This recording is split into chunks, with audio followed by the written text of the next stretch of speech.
Dari mana sebenarnya kita berasal? Apakah benar manusia hanya hasil evolusi, atau ada sesuatu yang jauh lebih besar di balik semua ini? Semakin dalam kita mencari, justru semakin banyak kejanggalan yang terlihat. Hidup ini tidak mungkin sekadar kebetulan. Bagaimana? Ingin lebih mengerti? Saksikan video selengkapnya.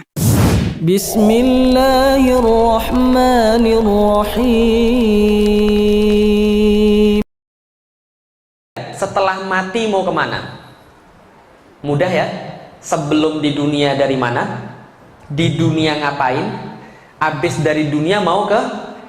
Itu kalau kita bisa jawab, kita dapat tujuan hidup, kita dapat prinsip hidup, kita dapat akidah.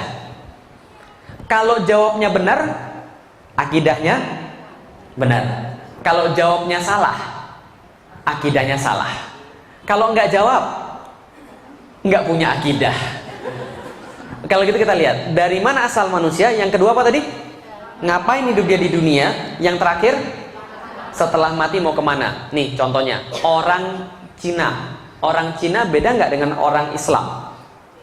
Beda nggak cara hidupnya? Beda. Beda nggak dengan orang Barat?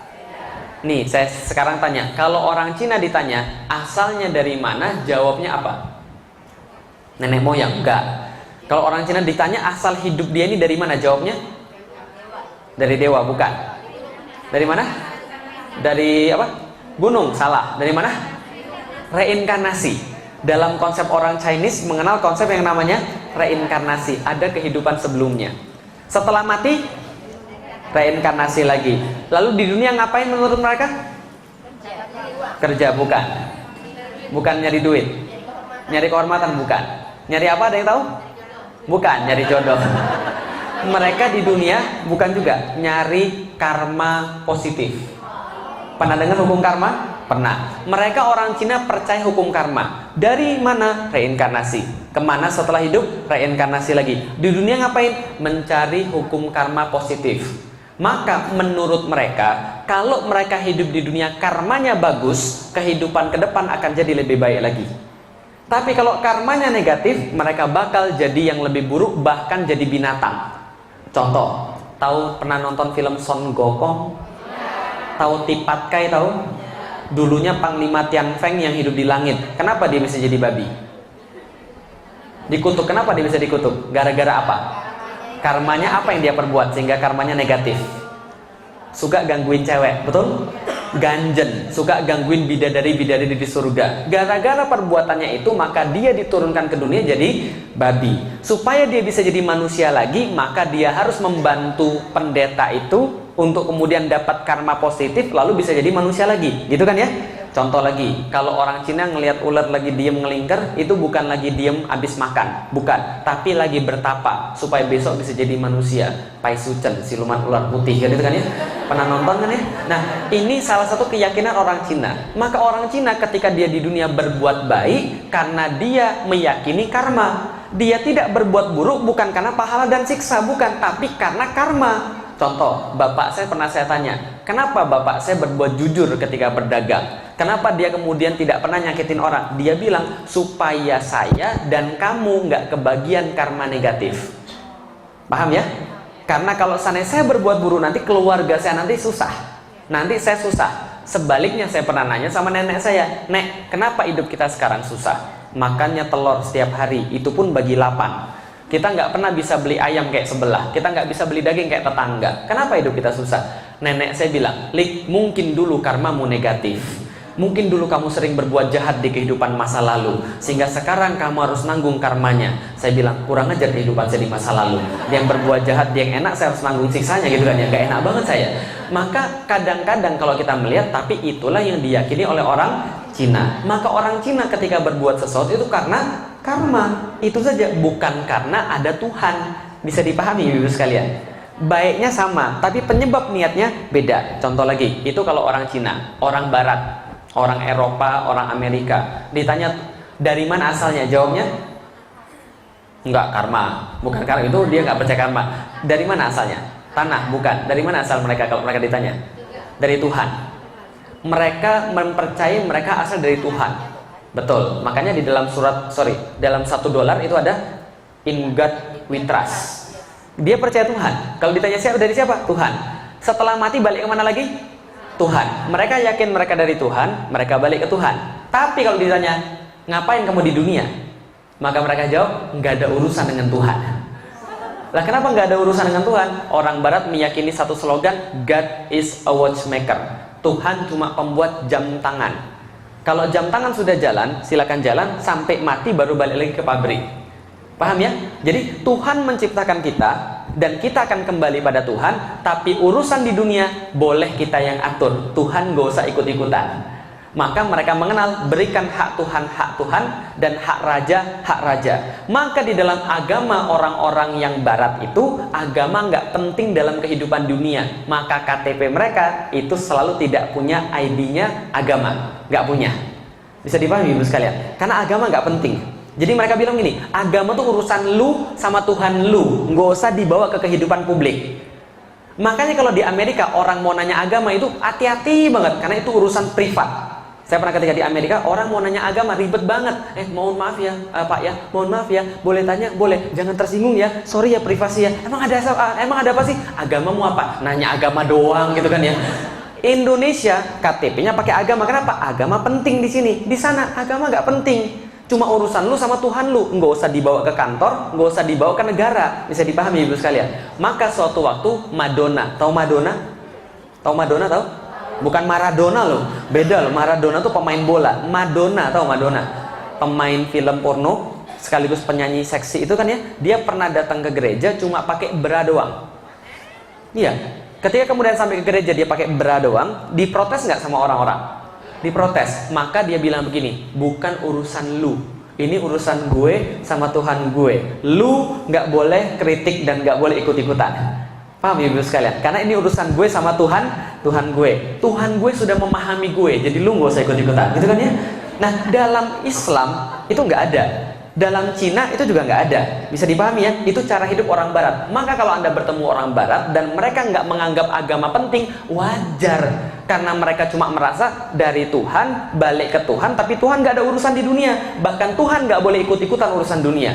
Bisa dipahami? Namanya pemisahan antara Tuhan dengan negara. Jadi kalau seandainya Anda pakai Tuhan boleh di masjid aja, di kantor nggak perlu. Maka dulu ketika Indonesia masih zaman kebarat-baratan, ada orang bilang gini, ada orang masuk kantor pakai kerudung. Lu ngapain pakai kerudung? Emang ini masjid? Nah, kira-kira begitu.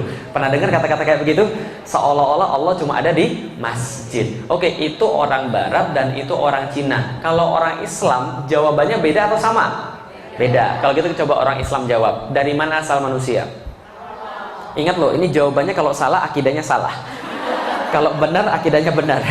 Kalau nggak jawab nggak punya akidah. Oke. Dari mana asal manusia? Tahu dari mana? Dari Al-Qur'an. Ayat mana yang bilang begitu? Ayo. Al-Baqarah surat berapa? Ayat berapa? 20-an. Bunyinya? Ayo. Oke, salah satu yang paling mudah ya. Itu Az-Zariyat 56 ya. Wa ma khalaqtul jinna wal insa illa liya'budun. Oke, berarti Allah yang menciptakan manusia. Tahu dari mana? Al-Qur'an. Kenapa percaya dengan Al-Qur'an? Karena pedoman hidup manusia. Kenapa pilih Al-Qur'an sebagai pedoman hidup bukan yang lain? Karena terjaga dari awal sampai akhir zaman. Kata siapa? Allah. Di mana? Al-Quran. Balik lagi, kenapa baca dan Al-Quran? Karena itu kan pedoman hidup kita. Tahu dari mana? Firman Allah. Tahu dari mana? Allah. Di mana? Al-Quran. Balik lagi. Ibu-ibu sekalian, saya kasih tahu kalau jawaban muter-muter ini nggak menghasilkan keyakinan yang betul. Contoh, duluan mana? Telur atau bebek? Tanya Allah, bebek atau telur? Kalau jawaban muter-muter, orang pasti bingung dan nggak menghasilkan keyakinan yang betul. Contoh, nih ada dua orang ngomongin tentang saya, ada dua orang ngomongin tentang saya. Coba ibu-ibu nilai ini aneh atau enggak. Nih ada orang bilang begini, yang satu, menurutmu Felix Shaw tuh gimana sih orangnya? Yang satu lagi bilang, orangnya baik betul. Loh kok kamu tahu dia orangnya baik? Loh dia sendiri bilang kalau dia orang baik. Kamu kok percaya? Dia tuh orang jujur mas. Loh, kok kamu tahu dia orang jujur? Dia nggak pernah bohong. Kok kamu tahu dia nggak pernah bohong? Dia kan orang baik. Paham ibu sekalian? Aneh nggak kira-kira? Muter-muter lagi. Kalau muter-muter pasti nggak betul. Karena itulah yang namanya bukti, logika nggak boleh muter. Kalau muter pasti salah. Contoh, Indonesia. Ketika ditanya tadi, Tuhannya siapa? Allah. Tahu dari mana? Al-Quran. Kenapa percaya dengan Al-Quran? Karena itu adalah kitab suci. Kenapa percaya kitab suci Al-Quran? Karena Allah bilang begitu. Kenapa percaya Allah? Karena Al-Quran. Balik lagi. Lah kenapa kamu jadi Muslim? Karena bapak saya Muslim. Kenapa bapaknya Muslim? Karena bapak saya lagi Muslim. Kenapa bapaknya Muslim? Buyutnya Muslim. Kenapa buyutnya Muslim? Karena dari dulu juga sudah. Nah, itu yang benar terjadi, muter-muter lagi. Akan kemana setelah mati? Kembali pada Allah. Tahu dari mana? Allah. Di mana? Al-Quran. Kenapa percaya Al-Quran? Karena memang begitu. Dari dulu sudah begitu. Muter-muter lagi. Ini nggak menghasilkan keyakinan. Nggak percaya. Nih, saya tanya. Orang-orang Indonesia kalau ditanya Tuhannya siapa, jawabnya? Rasulnya siapa, jawabnya? Tapi mereka benar-benar yakin nggak sama Allah dan Muhammad? Kayaknya enggak deh. Nggak semua deh, betul. Atau mungkin kebanyakan enggak deh. Ustaz jangan suuzon. Oke, nggak percaya. Ini saya buktiin. Jumat kemarin, lihat banyak angkot-angkot berkeliaran. Itu yang nyetir cowok atau cewek? Muslim atau bukan? Kenapa dia nggak sholat Jumat? Kenapa dia nggak sholat Jumat? Cari nafkah. Jawaban yang bagus. Oke, sekarang saya tanya. Berapa nafkah yang bisa didapat setengah jam ninggalin angkot sholat Jumat? Oh sorry, saya nggak pernah jadi tukang angkot Ustaz. Kira-kira aja berapa? Berapa kira-kira? 25.000. Oke, saya naikin ya 50.000. Sepakat? Sepakat. 50.000 taruhlah dia dapat. Berarti dalam kepala dia kira-kira mikirnya begini. Saya tahu sholat Jumat wajib. Saya tahu Tuhan saya adalah Allah. Dan Allah yang wajibin saya sholat Jumat. Tapi ketika ditawarkan antara kepercayaan dia dengan Allah dengan 50.000, yang dia pilih apa? Berarti harga keyakinan dia terhadap Allah bisa diganti dengan duit. Berarti harga Allah bagi dia nilainya berapa? Paham ya ibu sekalian? Keyakinan yang bisa diganti dengan duit 50.000, apakah itu namanya akidah? Bukan. Contoh, nih, nggak semua ya, nggak semua. Tapi ada beberapa polisi yang kalau kita lewat jalan busway, lalu kemudian kita ditilang harusnya, tapi kita bisa nego. Keyakinan dia tentang keadilan dan kejujuran bisa diganti dengan duit berapa? Tergantung mobilnya. Kalau mobilnya bagus 150 gitu kan. Kalau mobilnya nggak bagus biasa 100.000. Tapi itu namanya akidah atau bukan? Bukan. Berarti keyakinan kayak begini keyakinan yang nggak betul. Keyakinan seperti apa yang betul? Nih, keyakinan yang betul yang kayak akidah. Nih contohnya, kita punya ginjal ada berapa? Dua. Yakin? Mau nggak 2 ginjal ibu-ibu sekalian saya ganti sepasang ginjal ibu-ibu sekalian dengan duit 500.000? Mau? Oke, mungkin terlalu sedikit. Naikin 1 miliar, mau? Naikin lagi 1,5 miliar, mau? Tawaran terakhir 2 miliar, deal or no deal? Kenapa nggak mau? Percuma, mati. Oke, pertanyaan saya sederhana. Seberapa yakin Anda 2 ginjal Anda diambil Anda bakal mati? 1 sampai 100%. Berapa kadar keyakinannya? 100%. Datang dari mana itu kadar keyakinan 100%? Ilmu. Ilmu yang apa? Ilmu apa? Ustadz, walaupun saya ini bukan dokter Ustadz, saya kenal dokter Ustadz, dan dokter itu sudah belajar ilmu biologi, dan dia kasih tahu saya kalau ginjal itu nggak ada dua-duanya pasti mati, makanya nggak mau diganti berapapun. Betul? Catat, ilmu yang menghasilkan keyakinan. Yang kedua, Ustadz, saya punya teman Ustadz, ginjalnya tinggal 1, itu aja setengah mati Ustadz, apalagi dua-duanya nggak ada, ya matilah. Bukti. 2, catat, ilmu, bukti, itu yang menghasilkan keyakinan. Ketika ilmu dan bukti bertambah banyak, maka semakin kuat keyakinan. Ketika dia satu titik dia bertambah banyak dan bertambah kuat, dia jadi 100% yang tidak mungkin bisa diganti dengan apapun. Bisa dipahami ibu sekalian? Contoh, Nabi Ibrahim mau dibakar, ditumpuk kayu, dinyalakan api sebesar bukit, dia mau dibakar, dia santai atau takut? Kenapa dia santai? Dia nggak tahu api itu panas. Tahu nggak api itu panas? 1 sampai 100%. Berapa persen Nabi Ibrahim tahu api itu panas? 100. Tapi kenapa dia santai aja? Yakin. Dia sudah punya ilmu, dia sudah punya bukti, Allah itu pasti ada. Maka cara mikir dia bukan lagi cara mikir orang biasa, bukan lagi cara pikir tukang angkot. Tapi cara mikir dia adalah gini cara mikirnya. Saya tahu api itu panas, tapi saya lebih punya bukti dan ilmu Allah itu ada, dan Allah yang menguasai api itu. Berarti kalau Allah pengen aku mati, nggak usah masuk api, aku juga bisa dimatiin. Tapi kalau Allah belum pengen aku mati, Api tidak akan menyengsarakan saya sekali-kali. Betul? Maka dia santai aja. Pertanyaan saya, kalau tukang angkot tadi yang nggak sholat Jumat demi 50.000, berarti keyakinannya sudah sama dengan Nabi Ibrahim atau belum? Berarti belum punya apa? Ilmu dan bukti. Betul begitu? Boleh cerita sedikit ibu-ibu sekalian? Ya kalau nggak boleh saya pulang aja ibu-ibu sekalian.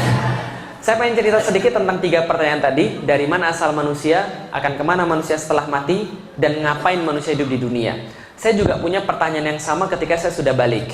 Saya sudah balik ketika SMP kelas 2, dan SMP kelas 2 saya tanya pada ibu dan bapak saya, Pi, Mi, manusia ini asalnya dari mana sih? Bapak ibu saya jawab, dari bapak dan ibumu. Papi dan mami dari mana? Dari opa dan oma. Opa dan oma dari mana? Buyut. Buyut dari mana? Bapaknya buyut. Nggak selesai Lik, kamu coba tanya aja sama pastor. Kayaknya pastor tahu. Dulu saya Katolik, saya disuruh tanya pastor, pemuka agama. Saya tanya pastor, pastor, asal manusia dari mana ya? Pastor menjawab, dari Tuhan pencipta semesta alam. Sama nggak kayak jawabannya kayak kita? Sama. Bedanya dia bilang Allah, kita bilang Allah. Itu aja. Tapi sama-sama yakin Tuhan?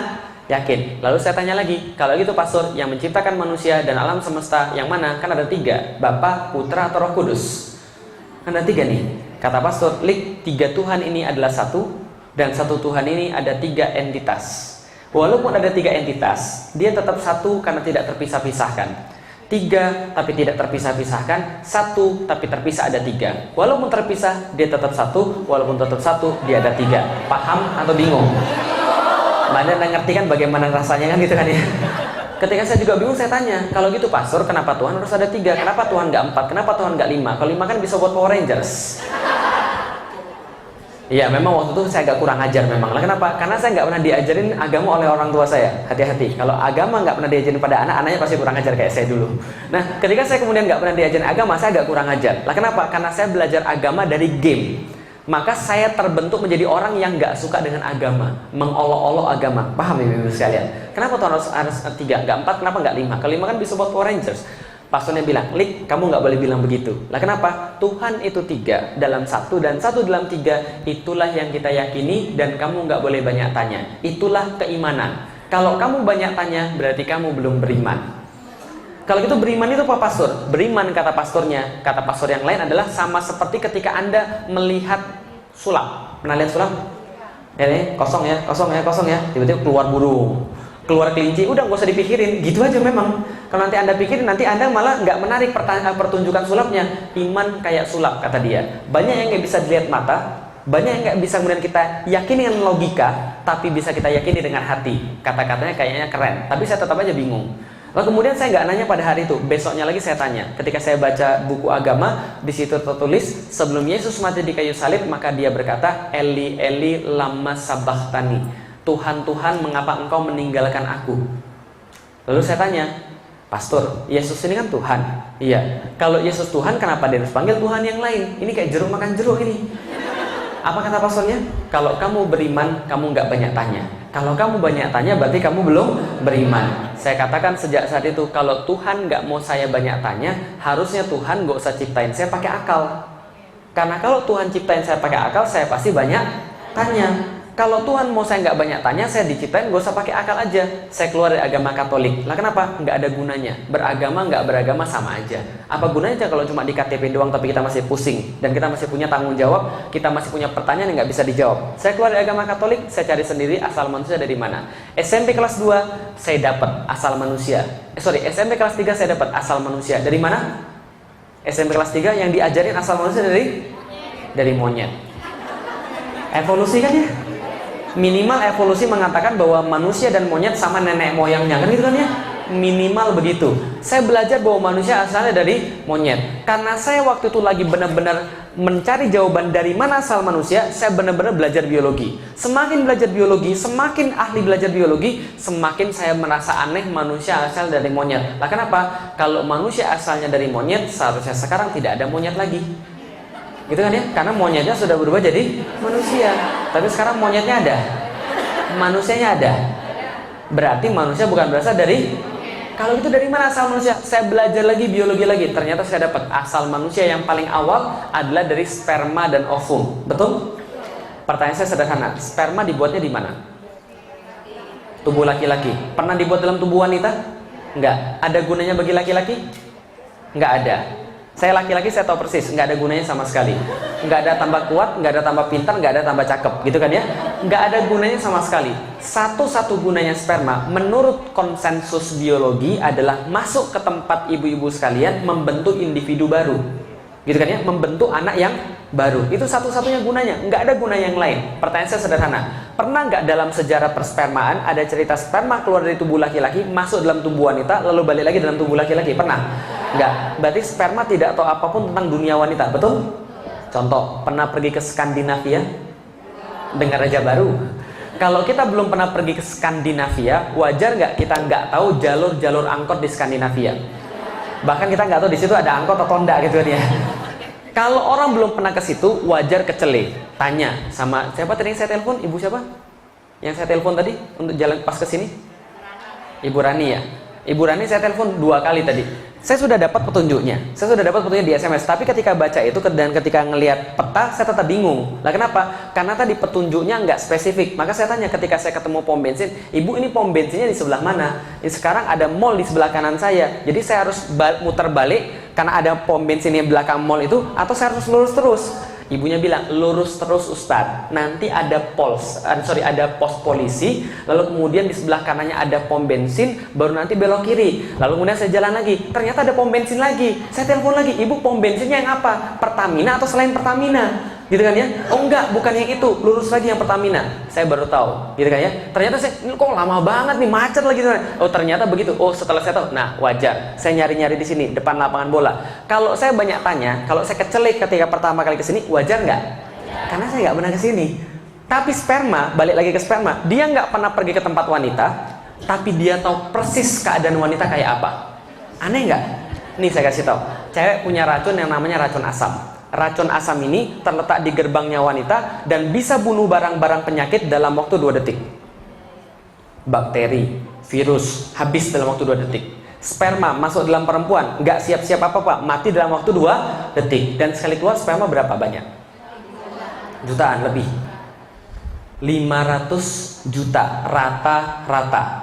Laki-laki rata-rata keluar sekali keluar 500 juta sperma. 500 juta sperma ini kalau masuk dalam tubuh perempuan tanpa persiapan, mati dalam waktu berapa? 2 detik. Apakah kejadiannya begini? Oke, 500 juta, baris, hitung 1, 2, 3, 4, 5, 5 juta. Serbu! Pasukan pertama mati, kedua mati, ketiga mati, keempat mati, kelima mati. 500 juta, mati dalam waktu berapa lama tadi? 2 detik. Yang paling belakang mundur. Ogah, ini pembunuhan terbesar sepanjang sejarah. Gua nggak mau ikut-ikutan. Yang ini sudah pada mati. Dia akhirnya ambil kemudian contoh racun, dia balik lagi pada komandan. Pak komandan lapor. Lah kenapa? Saya bawa contoh racunnya sudah membunuh saudara kita 399 juta 999. Ini contoh racunnya kita buat, penawarnya kita balas dendam. Apa yang terjadi begitu? Enggak. Yang terjadi enggak begitu. Tapi yang terjadi adalah tatkala sperma masuk dalam tubuh perempuan, setiap daripada 500 juta sudah bawa penawar racun masing-masing. Dengan dosis yang sesuai, dengan jenis yang tepat. Pertanyaan saya ketika saya belajar biologi, ibu-ibu sekalian, adalah dari mana mereka tahu di situ ada racun? Yang kedua, tahu dari mana jenis racunnya apa? Yang ketiga, bagaimana mensintesa penawar racunnya? Ada yang kuliah farmasi? Ada yang kuliah farmasi? Ada yang tahu berapa lama orang-orang perusahaan farmasi itu bikin obat buat manusia? Dengan infrastruktur yang baik, dengan contoh-contoh virus yang sudah ya pokoknya digituin lah, diambil, diinokulasi dan sebagainya. Itu perlu waktu puluhan tahun. Ini di badan saya jangan-jangan ada laboratorium? Nggak ada. Tapi kenapa mereka bisa tahu? Itu pertanyaan saya. Yang kedua, nggak hanya itu halangannya. Yang kedua, cewek punya 2 pabrik, pabrik sebelah kiri dan pabrik sebelah kanan. Ketemuannya sperma sama ovum di mana? Rahim. Salah. Anak IPS, gitu kan ya. Kalau anak IPA jawabannya tuba falopi, gitu kan ya.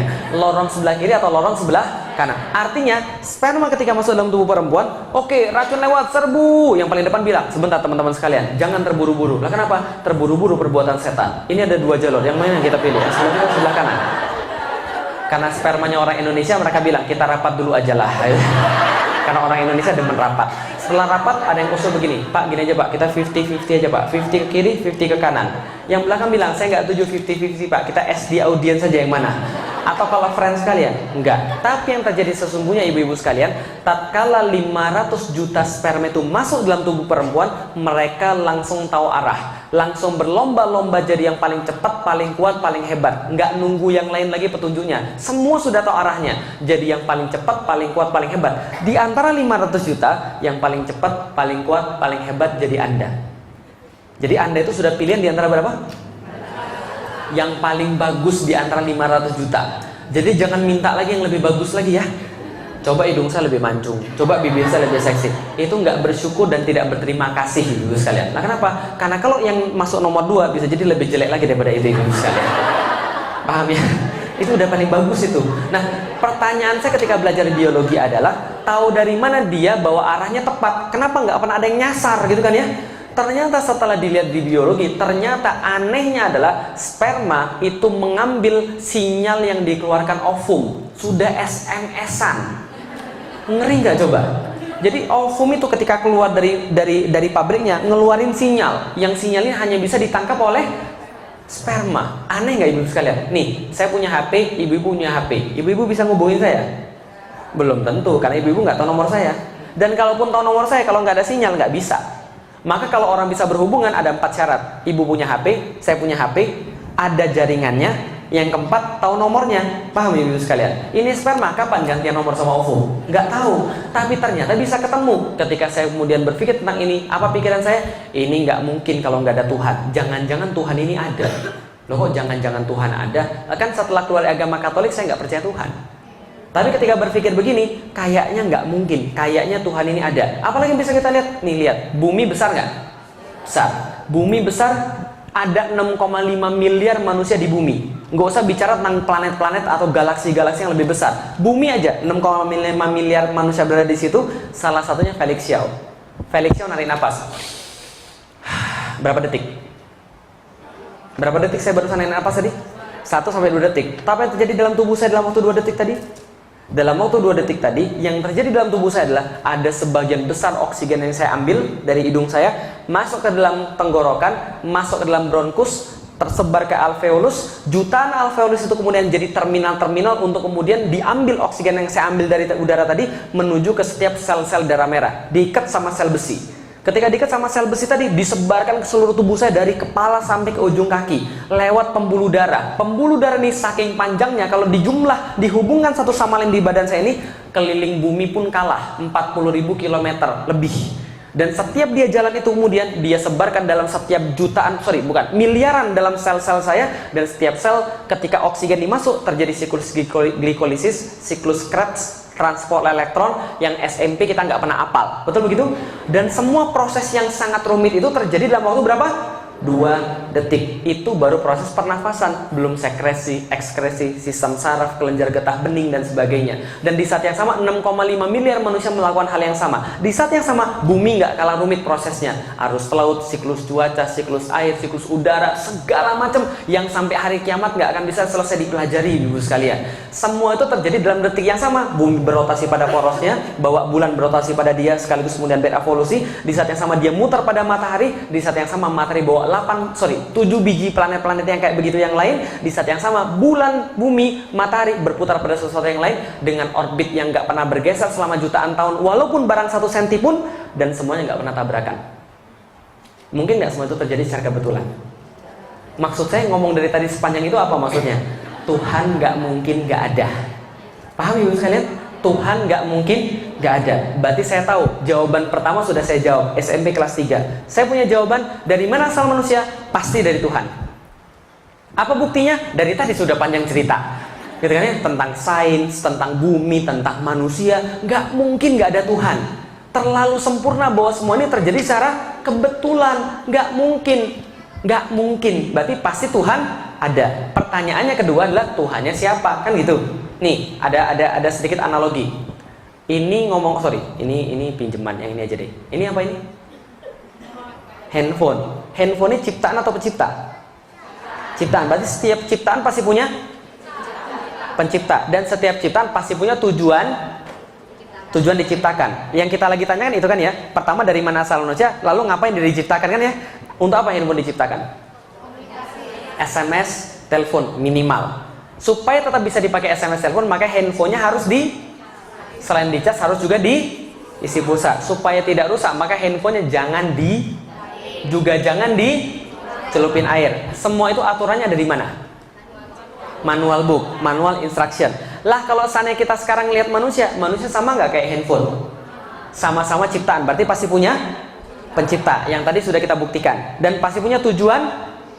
Taunya dari mana? Manual instruction. Pertanyaan saya sederhana. Kalau handphone manual instructionnya ganti dengan manual instruction mesin cuci, kira-kira gimana? Rusak nggak?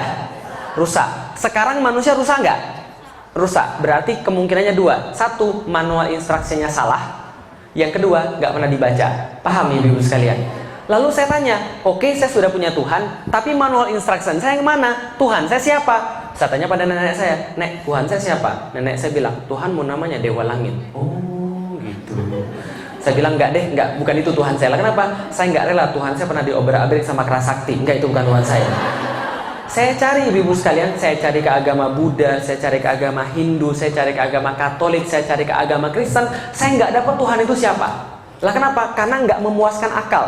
Yang tadi saya cerita, saya keluar dari agama Katolik karena nggak muasin akal. Hindu sama, Buddha sama, Katolik sama, Kristen sama. Yang saya belum cari cuma Islam. Akhirnya saya memberanikan diri cari ke Islam SMP kelas 3. Yang saya dapetin apa? Pulang dari sekolah, tiba-tiba saya dikeroyok 7 orang, digebukin, nggak sempat balas. Karena saya cuma sendirian, yang gebukin saya 7 orang.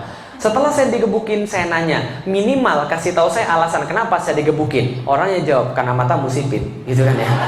Oh, berarti ini yang diajarin sama orang muslim ini.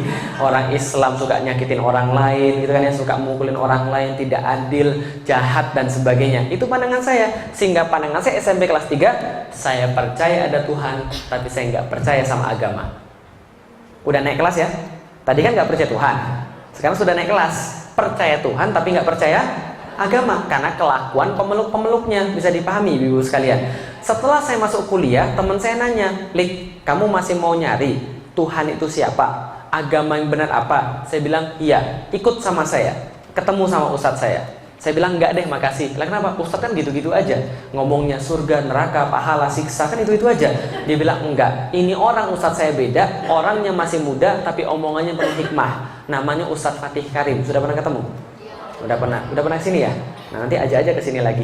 Itu ustadz saya mengislamkan saya. Nah, ketemu Ustadz Fatih Karim pertama kali ketemu, saya bilang, ini kayak bukan ustadz. Lah kenapa? Dalam kepala saya ustadz tuh pakai peci, pakai sorban, pakai gamis, pakai jubah, harus sudah tua, jenggotan, lalu ngomongnya harus ngeri. Assalamualaikum warahmatullahi wabarakatuh. Jadi kalau seandainya Anda tidak bisa tidur, datang aja sholat Jumat tidur Anda gitu kan ya. Nah, itu sholat Jumat, saya ngeliat itu semua cowok tidur semua gitu kan ya. Kadang-kadang termasuk saya juga gitu. Lah kenapa? Karena tadi khotibnya ceritanya baca kertas, nggak membangkitkan. Ketika Rasulullah kemudian, ya ini agak sedikit melenceng ya, Rasulullah ketika khutbah Jumat itu diceritakan matanya sampai kemudian urutnya keluar dan kemudian mukanya merah. Karena kenapa? Membicarakan sesuatu yang semangat gitu loh. Makanya orang nggak tidur. Tapi kalau kemudian bicaranya benar, ya tidur. Tapi yang saya temukan nggak begitu. Ustadznya masih muda, pecinya sederhana, baju kokonya sederhana. Tapi anehnya adalah yang dia omongkan tentang Islam itu sangat berkaitan dengan dunia. Bahkan dia paham dunia sama seperti dia paham akhirat. Saya tertarik pembicaraan ini karena sebelumnya saya nggak pernah mendengar yang kayak begini. Saya tertarik, saya bilang, Kang, kita lanjut pembicaraannya. Dia bilang, boleh, datang ke rumah saya, datang ke kos-kosan saya minggu depan, kamu bawa Alkitab, saya bawa Al-Quran. Kita diskusi tentang siapa Tuhan, langsung dari buku petunjuk yang sebenarnya. Saya bilang, saya nggak usah bawa Alkitab ya. Lah kenapa? Saya nggak percaya lagi dengan Alkitab. Kita bahas tentang Al-Quran. Minggu depan, kita bahas tentang Al-Quran. Ayat yang pertama kali dibacakan kepada saya adalah Dzalikal kitabu la roiba fi hudal lil muttaqin. Surat ayat kedua. Surat pertama apa? Al-Fatihah. Al-Fatihah berarti seperti cover buku. Lalu kemudian surat kedua Al-Baqarah, kata pengantar. Ayat pertama Al-Baqarah, alif. Ayat kedua, Dzalikal kitabu la roiba fi hudal lil muttaqin. Berarti kata pengantarnya begitu. Pas baca kata pengantar, baru-baru saya bilang apa? Sombong betul kitab ini. Lah kenapa? Baru di awal-awal sudah mengatakan bahwa dia tidak ada kesalahan, sempurna. Emang yang buat siapa? Lalu kemudian saya protes, Kang, kalau begitu ini kitab salah. Lah kenapa? Belum apa-apa dia bilang bahwa kitab ini sempurna, tidak ada keraguan di dalamnya. Sedangkan menurut saya, manusia nggak mungkin sempurna. Karena manusia nggak sempurna, maka buatan manusia juga nggak sempurna. Karena pikir saya yang buat Al-Quran adalah manusia. Padahal bukan. Wajar nggak saya mikir begitu? Ya, karena yang buat Weda siapa? Manusia. Tripitaka? Manusia. Yang buat Alkitab? Manusia. Wajar nggak saya mikir begitu? Wajar. Tapi ustadznya bilang, enggak, ini nggak sama kayak yang lain. Ini yang buat bukan manusia, langsung dari Tuhan pencipta semesta alam. Saya bilang begini, serius, masa Tuhan nulis lalu kasih pada manusia? Nggak mungkin banget. Dia bilang nggak begitu, tapi kita punya buktinya. Saya bilang silakan sampaikan buktinya. Disampaikan kepada saya dari surat yang sama, ayat yang berbeda. Surat Al-Baqarah 23. Wa in kuntum fi raibim mimma nazzalna ala abdina fa'tu bi suratin mithlih.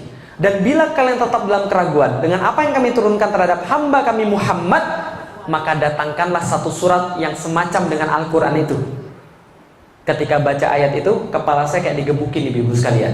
Bukan digebukin begini, bukan. Maksudnya gini, argumen saya hancur. Jadi landasan mikir saya hancur. Lah kenapa hancur? Karena ditantang langsung dari dasarnya. Seolah-olah Al-Quran pengen bilang begini, udah didelik, gak usah banyak ngomong. Gini aja, kalau kamu hebat, datengin yang semacam dengan Al-Quran. Satu surat aja. Di antara Al-Quran ada 114. Pilih yang mana yang paling pendek, yang mana yang paling mudah, datengin. Kalau kamu bisa, Al-Quran kalah. Tapi kalau kamu nggak bisa, ikut aja Al-Quran. Simple nggak? Fair nggak? Seperti saya bilang ini, ibu-ibu yang di sini yang merasa hebat, ayo kita berantem 1 lawan 1. Kalau ibu-ibu kalah, jadi anak buah saya. Kalau saya kalah, jadi anak buah ibu-ibu sekalian. Adil nggak? Adil. Cuma Al-Quran tidak adil. Al-Quran katakan, wad'u syuhada'akum min dunillah in kuntum shodiqin. Kalau anda nggak berani sendirian, maju semuanya sekalian. Coba ditantangin seluruh manusia. Seluruh manusia ditantangin Al-Quran, suruh buat satu surat yang semacam dengan Al-Quran, walaupun yang paling pendek. Sampai sekarang bisa atau enggak? Ketika saya baca itu, saya kaget loh. Saya bilang sama ustadznya, ini benar nggak ada yang bisa mendatangkan yang semacamnya? Ustadznya bilang, silakan cari aja. Saya mikir begini, ini surat turun 1400 tahun yang lalu. Kalau ada orang yang bisa, tentu dari dulu sudah dilakukan. Ternyata setelah saya cari, betul nggak ada. Akhirnya apa yang saya pikir? Ini segel ini. Paham ibu sekalian? Ini segel dari pabrik ini. Maka saya bilang, Tuhan saya namanya Allah, Rasul saya namanya Muhammad, dan agama saya Islam. Lah kenapa? Karena saya punya bukti sekarang yang enggak saya dapat ketika di agama-agama yang lain. Saya punya bukti, maka saya masuk Islam. Bisa dipahami ibu sekalian? Nah, ini penting betul. Lah kenapa? Al-Quran itu segel. Nih, coba kita lihat ibu-ibu sekalian. Kalau kita lagi jalan di jalan, ada polisi berhenti nggak? Kenapa berhenti? Karena polisi. Tahu dari mana kalau dia polisi? Seragam. Selain seragam apa lagi? Buktinya apa lagi? Kartu petunjuk, ada peluit, ada kemudian ya pengenal lah bahwa dia adalah polisi. Betul begitu? Berarti setiap petugas pasti punya bukti. Betul? Rasul itu petugas atau bukan? Petugas. Petugasnya siapa? Turun ke dunia. Bawa bukti nggak? Kalau dia dari Allah, apa buktinya? Bukan. Setiap nabi-nabi buktinya apa namanya? Mujizat. Mujizat artinya bukti. Mujizat artinya bukti. Salah. Mujizat artinya keajaiban. Salah. Mujizat artinya, ingat baik-baik, mujizat asal katanya ajaza. Ain jim za. Itu asal katanya. Ajaza. Ajaza artinya lemah. Hati-hati ya. Al-Aziz itu yang maha kuat, Allah. Tapi kalau Al-Ajiz itu yang maha lemah. Jadi kalau ngomong bahasa Arab itu hati-hati. Kalau salah dikit aja makhrajnya, salah semua. Kolbu itu hati, kalbu itu anjing. Hati-hati. Harus kolbu, ada kol-kolahnya. Kolbu. Kalau kalbu, anjing. Kalau kolbu, jelas ya? Ajaza artinya lemah. Mukjizat artinya yang melemahkan. Loh, kok yang melemahkan? Jadi gini ceritanya. Setiap nabi turun, itu selalu membawa sesuatu yang membuat yang lain terasa lemah terhadap itu. Makanya mukjizat tergantung tren. Tergantung apa? Tren. Contoh, Nabi Musa. Trennya apa waktu itu? Sihir yang lagi keren. Orang yang bisa sihir dianggap hebat, dianggap kuat, dianggap luar biasa. Nabi Musa turun bawa yang lebih hebat daripada sihir. Apa itu? Apa buktinya diberikan Allah? Tongkat. Bisa berubah jadi? Bisa membelah laut. Setelah Nabi Musa wafat, apakah mujizatnya masih ada? Masih ada tongkat yang model begitu? Kalau masih ada, saya mau beli 2. Nggak ada lagi tongkat model begitu. Semua mujizat diangkat ketika nabinya wafat. Ganti masa Nabi Daud. Nabi Daud yang lagi ngetren apa? Nabi Daud yang lagi ngetren apa di masa itu? Perang. Orang yang paling hebat adalah orang yang paling gede badannya. Maka ada cerita Jalut. Jalut itu orang Filistin, yang orang Filistin badannya di atas rata-rata. Nah ini Jalut orang yang paling bongsor di antara Filistin. Berarti lebih gede lagi. Maka orang gede kuat. Maka diturunkan Nabi Daud dengan mujizat bisa melembutkan besi. Dia pakai baju zirah, dia pakai baju besi, menang jadi raja. Gitu kan ya? Nabi Sulaiman anaknya Nabi Daud lagi ngetren apa? Buat gedung-gedung megah, kendaraan-kendaraan super cepat dan sihir-sihir yang mematikan. Maka Allah kasih dia orang naik kendaraan biasa unta, dia kendaraannya apa? Angin. Orang buat megah bangunan-bangunan megah, dia buat bangunan rumahnya itu pintunya aja 9 pilar. Pintunya doang, tehelnya kaca semua, gitu kan ya? Itu Nabi Sulaiman. Ganti masa lagi, Nabi Isa. Nabi Isa yang lagi ngetren apa? Trennya ganti. Apa yang lagi ngetren? Medis, kesehatan. Orang lepra, buta, kusta sekali sentuh selesai. Orang mati hidup, gitu kan ya? Atas izin Allah. Tapi setiap Nabi wafat, nabinya diangkat, mujizatnya diangkat. Betul? Nabi Muhammad yang lagi ngetren apa? Di kalangan orang-orang Arab dan di kalangan dunia pada saat itu. Syair, sastra, bahasa, informasi. Ya, maka turun Al-Quran yang informasinya ngeri, sastranya ngeri, nggak ada yang nyaingin. Stres tiap orang di depan Al-Quran. Ini kok bisa kayak begini? Ini kok bisa kayak begini? Betul kan ya? Semua orang merasa lemah di hadapan Al-Quran. Hebatnya adalah apa? Nabi Muhammad ini kemuliaannya, ketika dia wafat, Al-Qurannya nggak diangkat. Mujizatnya tetap ada. Supaya kenapa? Allah pengen tanya Anda perlu bukti apa lagi untuk beriman? Sudah ada itu. Yang lain diangkat, nggak bisa lagi. Mujizatnya mana? Mujizat mana? Nggak ada. Nabi Muhammad tetap ada. Mujizatnya di mana kalau gitu? Nih, kalau gitu saya lihat. Bahasa sastra itu beda dengan bahasa biasa. Betul? Saya seorang penulis, dikit banyak saya tahu sastra. Contoh, ini bahasa biasa. Bapak dan ibu pergi ke pasar, paham? Bahasa sastranya nggak begitu. Bahasa sastranya bisa jadi begini: ayah dan bundaku, mereka meniti jalan menuju tempat orang berjual beli. Kan gitu kan? Lebih susah dipahami yang mana? Yang pertama atau yang kedua? Dalam sastra itu selalu berlaku satu hal yang sangat-sangat sederhana. Kalau Anda mau pilihan katanya indah, Anda keluar daripada makna yang sebenarnya. Tapi kalau Anda mau kemudian maknanya yang dapat, Anda pakai bahasa yang sederhana. Bisa dipahami Ibu sekalian? Kalau Anda mau pilih keindahan bahasa, maknanya harus dikurangi. Kalau mau maknanya, keindahan bahasanya harus dikurangi. Satu-satunya yang maknanya bagus, indah katanya mantap, itu cuma Al-Quran. Bisa dipahami Ibu sekalian? Maka orang-orang stres melihat Al-Quran. Kok bisa begini? Contoh, nih salah satu contoh. Kenapa dikatakan bahwa tidak ada yang bisa mendatangkan yang semacam dengan Al-Quran? Nih contoh. Suatu masa ketika Rasul masih ada yang bilang bahwa dia juga nabi. Ada yang mengklaim nabi juga, namanya Musailamah. Musailamah dia digelari Al-Kadzab. Al-Kadzab artinya sang penipu. Nah, kenapa dia digelari sang penipu? Karena dia bilang bahwa dia adalah nabi. Musailamah ini juga kemudian mengaku nabi. Suatu waktu turun surat Al-Asr. Ada yang hafal surat Al-Asr? Ya semua hafal. Wal asri innal insana lafi husrin illal ladzina amanu wa amilus solihati wat tawassaw bil haqq wat tawassaw bis sabr. Ini surat pendek atau panjang? Tapi belakangan ketika kemudian ulama-ulama melihat surat ini, apa yang beliau katakan? Ulama-ulama katakan, seandainya Al-Quran tidak diturunkan ke atas muka bumi ini, maka satu surat ini sudah jauh lebih cukup. Karena maknanya yang indah. Tidak selesai dikaji sampai detik ini. Kalaupun Al-Quran tidak turun semuanya, maka semua itu sudah terwakili dalam surat Al-Asr itu. Ngeri ya? Sependek itu maknanya sedemikian besar.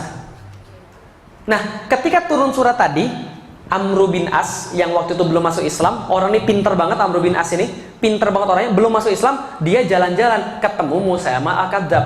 Ketika ketemu Musailama, Amr bin As bilang, tahu nggak? Semalam itu baru ada wahyu yang turun kepada Nabi Muhammad. Keren banget. Apa kerennya? Nih, coba dengar. Wal asri, innal insana lafi husri, illal ladzina amanu wa amilus solihati wa tawassaw bil haqq wa tawassaw bis sabr. Musailama dengar, lalu bilang, semalam juga saya turun wahyu. Apa wahyunya? Sama, dia bilang. Apa wahyunya? Dia bacakan satu syair yang dia karang. Wal wabr, innaka uzunani wasodr, sa'iruka hafrun nakar. Sama nggak R semua? Wal asri R, innal insana lafi husrin R, illal ladzina amanu wa amilus solihati wa tawassaw bil haqq wa tawassaw bis sabr R. Rimanya pas, temponya pas, belakangnya R semua, maknanya nggak selesai dikaji sampai sekarang. Tapi Musailama belakangnya R semua. Tahu artinya? Wal wabar, demi kelinci. Innaka uzunani wasodar, pada dirimu terdapat dua telinga yang panjang dan dada yang membusung. Sa'iruka hafrun nakar, di sekelilingmu terdapat galian tanah.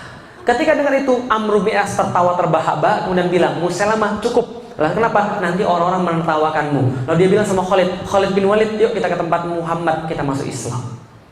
Gara-gara dengan surat Wal Asri.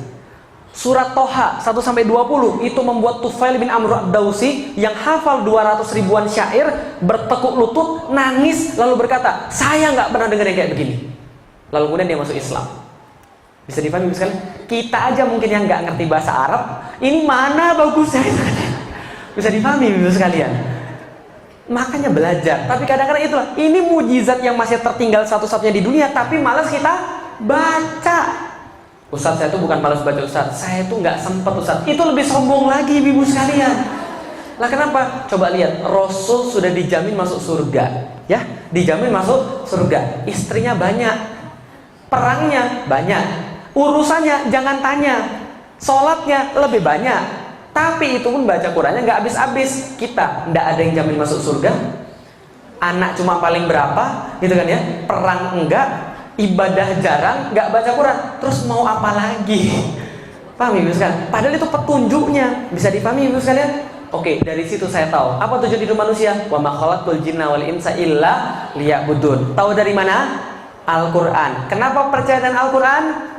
Karena tidak ada yang bisa mendatangkan yang semacamnya. Bukti, ilmu dapat 100%, mau dibakar pun rela. Lah kenapa? Karena ini adalah buktinya. Bisa dipahami ibu sekalian, mau mati pun rela karena sudah dapat buktinya. Akan kemana setelah mati? Kembali kepada Allah. Kata siapa? Al-Quran. Ayat mana yang bilang begitu? Innalillahi wa inna ilaihi roji'un. Pasti saya kembali pada Allah. Kenapa percaya dengan Al-Quran? Tidak ada yang bisa mendatangkan yang semacamnya. Bukti. Makanya saya tetap objektif. 3 minggu setelah saya masuk Islam, bapak saya bilang, saya bilang sama bapak saya, Felix masuk Islam. Bapak saya bilang, kamu gila kamu ya? Enggak. Kenapa kamu masuk Islam? Karena ini agama yang paling benar. Kamu itu gila. Nih, papi ajak pergi gereja. Kita diskusi dengan pastor-pastor. Saya bilang, gak usah repot, gini aja. Seluruh pastor ajak ke rumah, seluruh suster ajak ke rumah. Mereka bawa Alkitab, saya bawa Al-Quran. Kalau mereka bisa menunjukkan ada yang salah di dalam Al-Quran, saya balik lagi ke dalam agama mereka. Tapi kalau mereka nggak bisa dan saya bisa menunjukkan di situ ada yang salah, mereka masuk Islam. Mau nggak? Nggak mau, nggak jadi. Nuh, bukan kita yang sombong. Kita nggak boleh sombong, tapi Allah boleh nggak sombong? Maka ulama-ulama mengatakan surat Al-Baqarah ayat 23 itu adalah semacam tanda-tanda kesombongan Allah terhadap manusia yang merasa dirinya lebih kuat daripada Allah, dirinya lebih tahu daripada Allah, atau dirinya lebih besar daripada Allah. Gak ada. Maka sampai sekarang saya fair.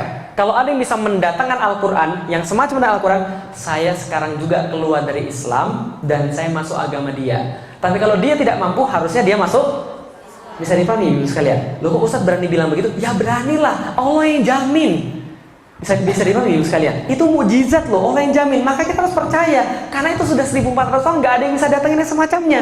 Bisa dipahami ibu sekalian? Berarti itulah alasan kenapa kita Muslim, gak yang lain. Karena yang lain gak punya bukti, cuma Islam yang punya bukti. Nah, dari Allah akan kembali pada Allah, dan di dunia adalah beribadah pada Allah. Ini penting banget. Kalau dari tadi ocehan saya mau dilupakan, boleh. Tapi jangan lupakan ocehan saya yang terakhir ini. Apa ocehan saya yang terakhir? Nih, apa yang dimaksud dengan iman?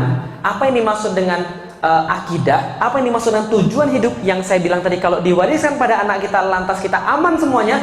Nih, yang dimaksud dengan iman adalah keyakinan 100% bahwa kita berasal daripada Allah Subhanahu wa Ta'ala berdasarkan ilmu dan bukti, dan keyakinan 100% bahwa kita akan kembali pasti kepada Allah.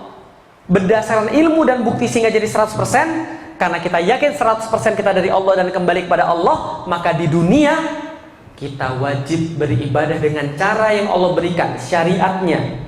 Karena tatkala kita kembali kepada Allah, kita pasti akan dihisap perbuatan kecil apalagi yang besar. Bisa dipahami Ibu sekalian? Kalau sudah dapat begini, beres urusan. Beres, aman hidup. Bodoh aman, pinter aman. Kaya aman, miskin aman. Kalau sudah punya iman. Tapi kalau nggak punya iman, dia bodoh, belaga. Belaga itu apa ya bahasa Indonesianya? Itu bahasa Palembang, belaga. Bergaya. Hah? Apa? Oh, yang diulang tadi, yang saya bilang mau dilupakan kecuali itu tadi, iman. Jadi gini, iman adalah, tadi kan kita bahas ada 3 pertanyaan. Pertanyaan apa tadi kalau 3 tadi? Dari mana asal manusia, akan kemana manusia setelah mati, dan ngapain dia maka iman adalah keyakinan 100% berdasarkan bukti bahwa dia adalah dari Allah, dan keyakinan 100% berdasarkan bukti bahwa dia pasti kembali kepada Allah. Karena dia tahu dia dari Allah dan akan kembali kepada Allah, maka dia tahu persis bahwa di dunia tugas dia hanya beribadah sesuai dengan perintah Allah, karena dia tahu saat kembali dia akan dihisab. Itu iman. Makanya saya bilang kalau sudah punya itu semua aman. Tadi bodoh aman, pintar aman. Kalau nggak punya itu, bodoh dia bergaya, pintar dia bodohin orang. Kalau dia nggak punya itu, miskin dia ngamuk, kaya sombong. Betul begitu? Kalau nggak punya itu habis semua. Contoh nih, tukang angkot. Kalau tukang angkot yang tadi kita bahas tadi, berarti imannya sudah sempurna atau belum? Belum sempurna, walaupun sudah beriman, tapi belum sempurna. Kalau sudah sempurna kayak apa? Aman hidup dia. Nih, kalau tukang angkot sudah punya iman, kira-kira dia sholat Jumat atau enggak? Kenapa dia sholat Jumat? Mikirnya sekarang begini, kalau sudah punya iman. Bro, rezeki itu dari Allah bro, bukan dari angkot. Maka taati perintah Allah, Anda pasti dapat rezeki. Bukankah Allah berkata di dalam Al-Quran, karena hakun alaina nasrul mu'minin, sesungguhnya Allah wajib menjamin rezekinya orang-orang mukmin. Allah wajib bantu orang mukmin. Allah mengharamkan dirinya tidak bantu orang mukmin, ya. Allah mengharamkan diri untuk tidak membantu orang mukmin. Berarti pasti ada rezeki, bro. Udah jangan takut, udah tinggalin aja cuma setengah jam ini. Allah yang ngasih rezeki. Orang taat pasti dapat rezeki. Walaupun kita kemudian nggak sholat Jumat dan kita narik angkot, belum tentu dapat 50.000 juga. Dan kalau dapat nggak barokah. Itu kalau mikir orang beriman. Dan dia bilang, rezeki itu kata Rasul ngejar manusia, kayak ajal ngejar manusia. Karena Rasul pernah bersabda, rezeki sama kayak ajal. Maka manusia tidak akan pernah dia mati sebelum ajalnya nyampe dan rezekinya habis. Ingat ya, rezeki itu sama kayak ajal, nggak bisa dielakkan. Jadi Anda ngelari kemanapun, rezeki akan tetap ngejar. Dan Anda lari kemanapun, ajal tetap ngejar. Berarti kalau masih hidup, berarti masih ada. Berarti kalau sudah tidak ada rezeki, berarti saatnya Allah kangen, pengen kita dipanggil kan, itu kan ya, selesai. Maka orang yang kayak begitu santai hidupnya, aman, dia akan tetap berusaha. Karena rezeki seperti cicak-cicak di dinding. Nah iya itu. Loh, itu lagu akidah loh ibu-ibu sekalian, cicak-cicak di dinding itu loh. Coba kita lihat, pernah dengar cicak-cicak di dinding? Terus diam-diam, berarti cicak tuh bisanya ngapain? Merayap, diam.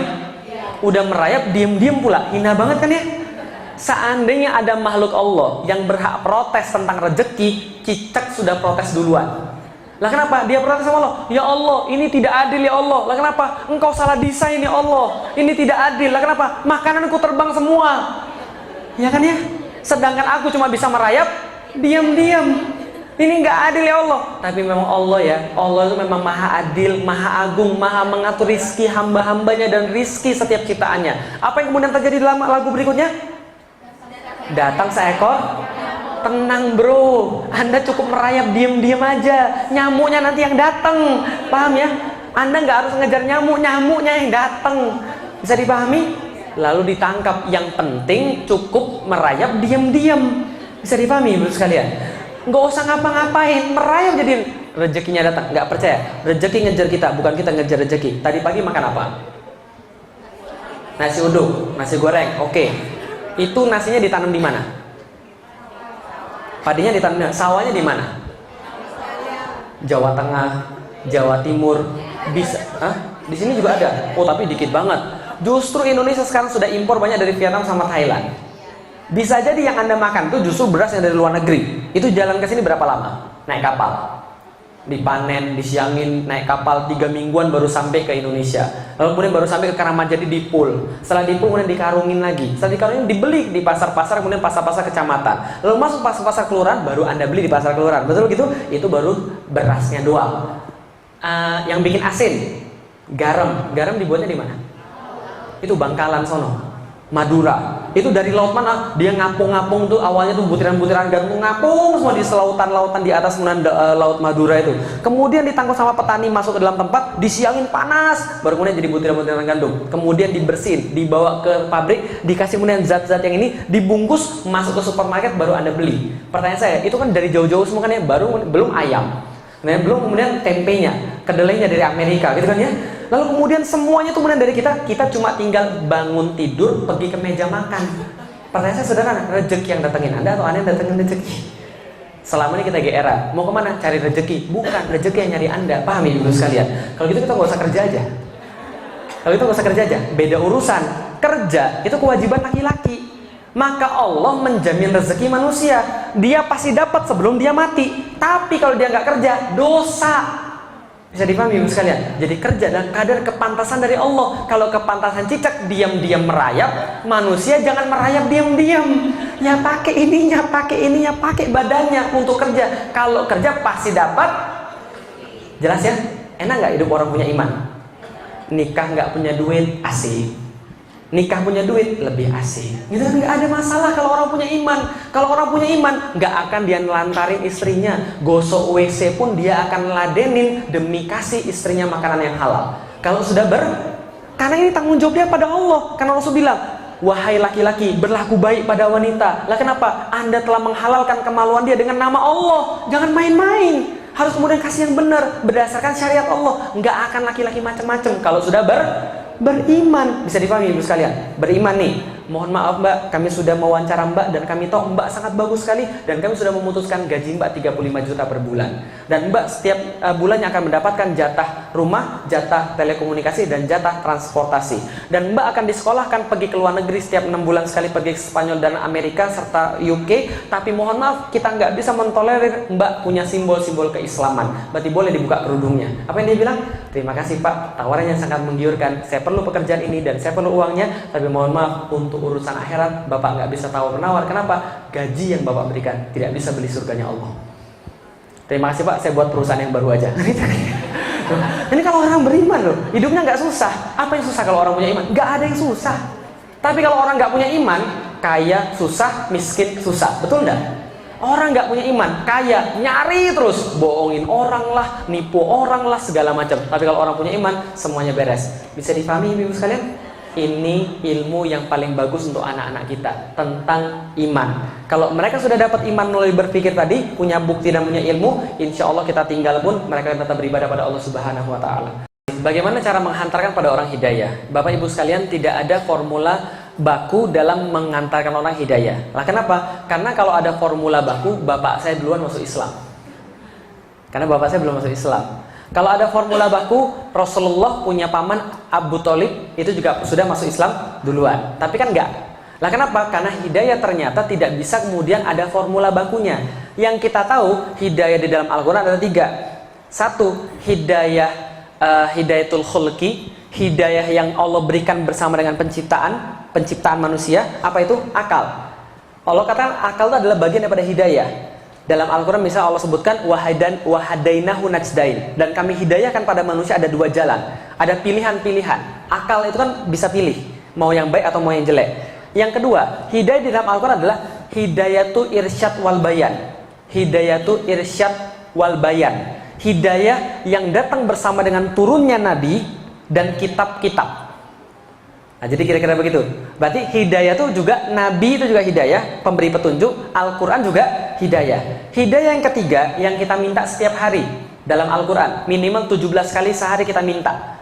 Ihdinas siratal mustaqim. Ya Allah, berikan kami hidayah jalan yang lurus. Hidayah di sini menurut ulama adalah hidayatut taufik. Bukan taufik hidayat ya. Jadi hidayah itu taufik. Hidayah yang berbentuk taufik daripada Allah. Taufik itu apa? Taufik ibarat ginilah, ACC, itu taufik.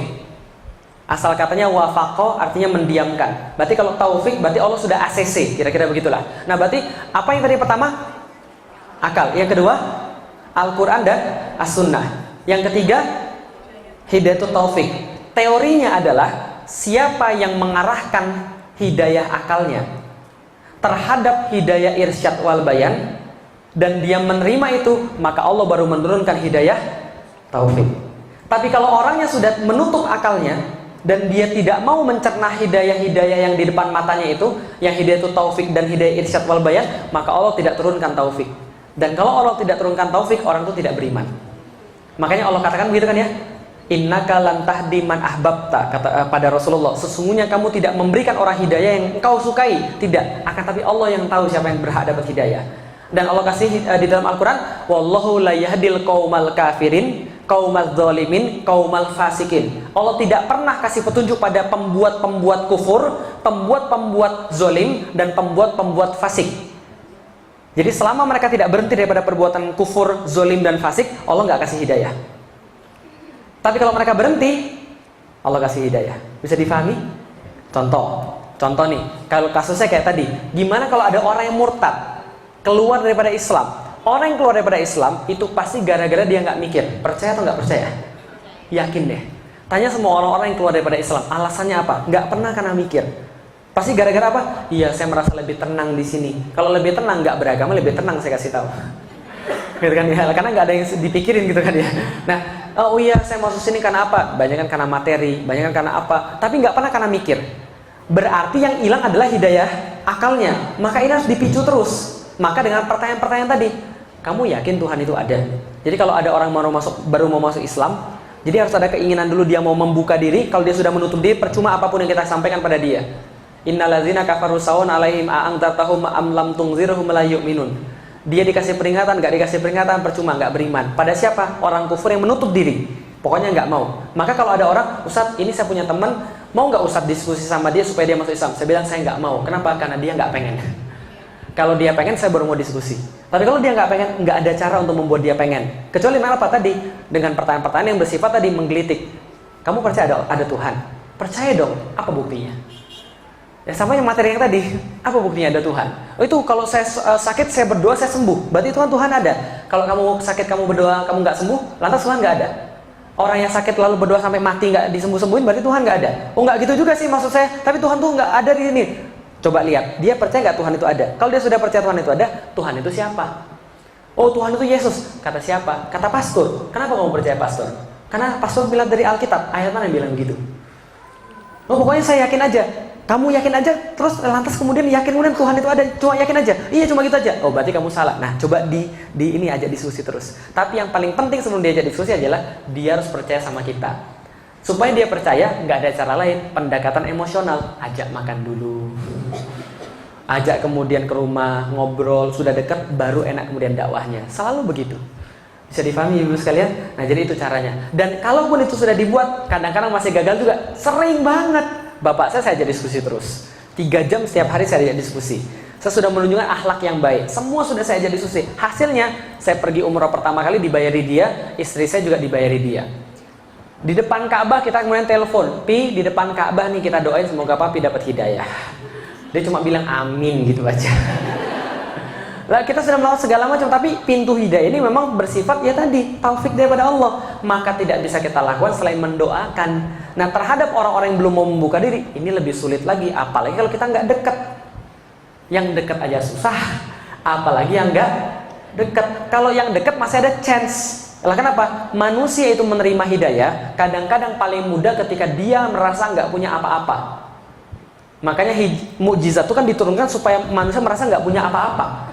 Nah, ketika lagi sakit, coba sadarin, coba sekarang kamu lihat, kamu lemah nggak? Ya lemah, semua nggak ada apa-apa. Nah kalau gitu, siapa kamu minta tolong? Allah. Sorry, Tuhan. Ya udah, Tuhan ini siapa? Coba lihat, ada nggak bukti-bukti dalam agama yang lain bahwa Tuhannya benar begitu? Kalau cuma kata-kata doang, emang kamu kenapa kamu percaya kata-kata? Kenapa kamu nggak beragama Hindu aja? Karena Hindu kan juga kata-kata Tuhan itu adalah Sang Hyang Widi. Tahu dari mana? Tahu dari Alkitab. Tahu dari kitabnya. Kita tahu dari mana? Kata orang. Terus begitu muter-muter. Al-Quran tidak. Ada bukti, tidak ada ilmu. Yang kamu percaya yang mana? Kan gitu. Bukti, ilmu. Nah itu harus kemudian memang dirangsang. Tapi memang agak sulit. Pertama-tama perlu saya sampaikan bahwa Islam tidak pernah melarang orang jadi orang kaya. Tapi perlu saya sampaikan adalah pragmatisme atau cara berpikir faktual. Itulah cara berpikir persis orang Cina betul. Lah kenapa? Karena saya orang Cina, saya tahu persis. Maka saya bilang sama orang-orang, kenapa sekarang saya memperjuangkan tegaknya Islam? Kenapa saya memperjuangkan sekarang bangkitnya Islam sehingga Al-Quran ini bisa dijadikan sebagai dasar negara, sehingga seluruh orang-orang harus berbuat secara Islam? Karena begini ceritanya teman-teman sekalian. Pernah punya handphone? Punya handphone? Kalau handphone kita dicabut salah satu kapasitornya, kira-kira gimana? Rusak. Coba bayangin ya, handphone dicabut satu kapasitor aja rusak. Berarti kan itu kan sistem. Apalagi diterapin cuma satu kapasitor doang. Bukan handphone namanya. Islam itu sistem. Dicabut satu, rusak semua. Jadi kalau mau diterapkan, terapkan lengkap. Kalau diambil satu, rusak semua. Contoh, Allah katakan, Ya ayyuhalladzina amanu udkhulu fisilmi kafah. Masuk Islam secara kafah, supaya Islam itu lengkap. Gitu kan ya. Ketika Islam lengkap, baru kelihatan kebaikan-kebaikannya.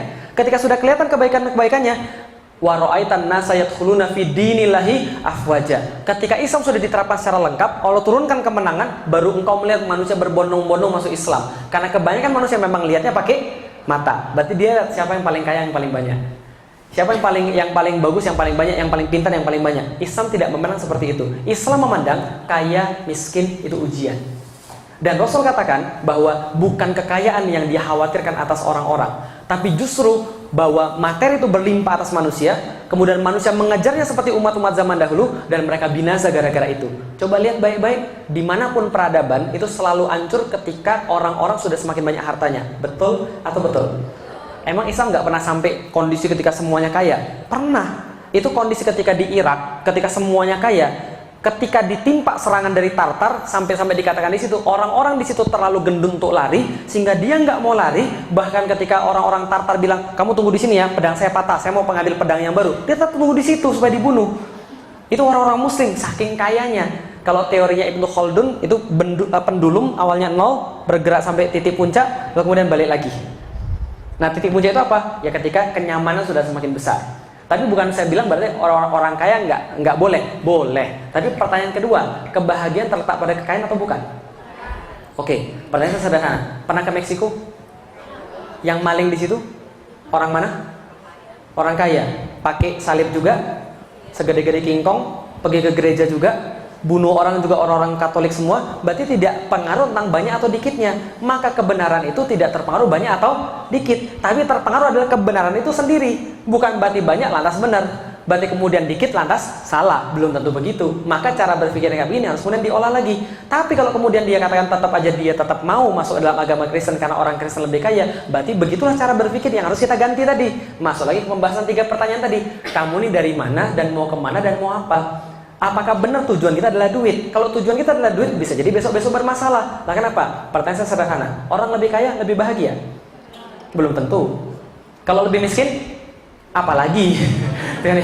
Kaya belum tentu jamin bahagia, miskin belum tentu jamin bahagia. Orang kaya punya rumah seluas lapangan golf. Apakah tidurnya guling-guling sampai selapangan golf? Enggak juga, tetap aja 2 meter kali 1 meter gitu kan ya. Atau 2 meter kali 2 meter. Enggak akan lebih daripada itu. Artinya adalah apa? Yang namanya kekayaan itu sawang sinawang.